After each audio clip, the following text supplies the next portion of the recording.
phezu kwentebe kwakunendoda kwaKhumalo inamakhosikazi amabili yasi lamakhosikazi ethandana elukana exhobana namakhanda uNkulunkulu eseyithathe yodwa inkosikazi yasala le yodwa ekuhambeni kwale nkosikazi ehambile lashona ilanga yaqhamuka nje lingakahlwi yangena yafika hlala endlini yathula basangana abantu egcekeni bayaluza zahamba insuku ikwenza lokhu ingekuyekile yazama yahluleka indoda kwaKhumalo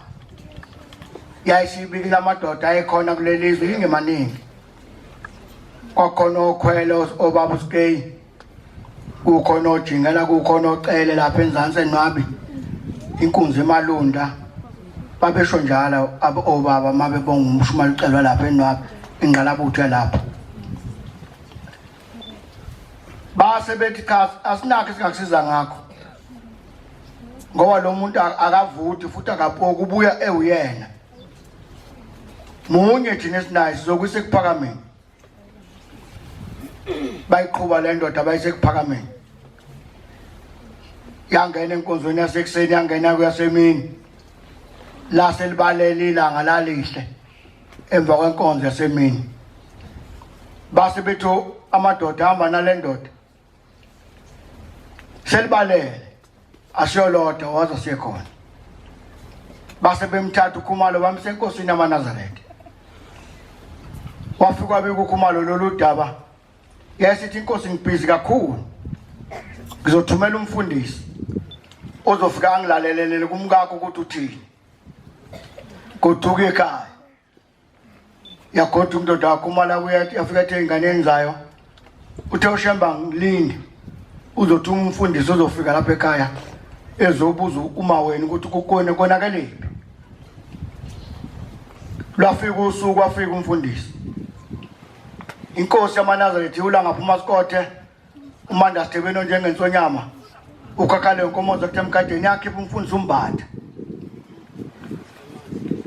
wawela uMbatha lapha enteke wakhuphuka wabambe ebuza kuphuka Khumalo wayafika egezangani wafika wakhuleka seliphezulu ilanga selibantu bahle wayesemngenisa uKhumalo kwahlala bathi bamnika amanzi okuphuza wathi ngiyabonga ngithunyiwe angikwazi ukuphuza amanzi sashaya isikhathi base besho laba balapha ekhaya ukuthi usezoqhamuka ke manje uma neKhumalo washo ukuthi isizoqhamuka inkosikazi yami wasegqoka uMbatha waqhamuka unkosikazi kaMbatha kaKhumalo esangweni waqonda endlini ngqo wafika ngena wahlala phansi wenza into ayenza zonke izinsuku elukuhamba emhlabeni wangena wahlala wathula thithu waseguqa uMbatha senkosikazi kaKhumalo ngithunyiwe lapha ekhaya ngithunywe uShembe ngithunywe kuwe ukuthi kwenze njani ubuyelane ezulwini wayesethi unkosikazi kaKhumalo ngizofuna inwele zami ziphi inwele zakho na kubuza uMbatha wathi inwele zami ziphansi kwale yambize lapha emsamo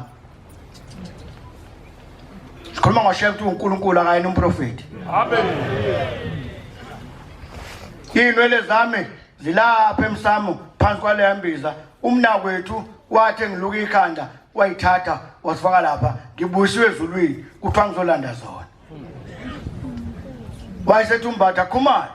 wathi Khumalo mfundisi wathi sukuma uthi umkakhe inwele zilapha awuvule sibone wasukuma uKhumalo waphakamisa imbiza wayivula zaphuma inwele zenkosikazi yakhe wayesethi uMbatha ulande zona mnike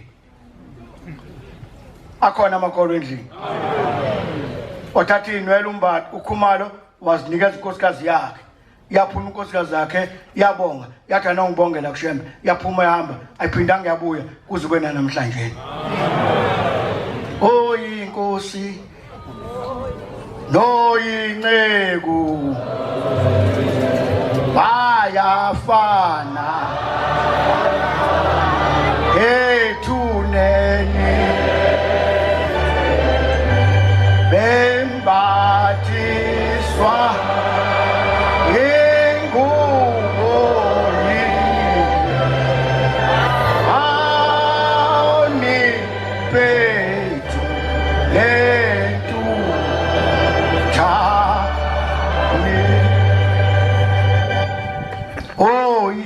Nkosi noyinceku bayafana ethune bembathiswa ngengubo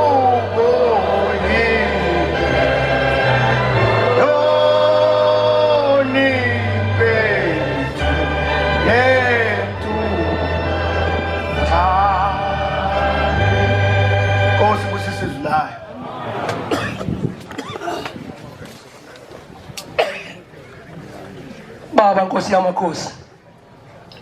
uyabizwa Nkosi Solomoni.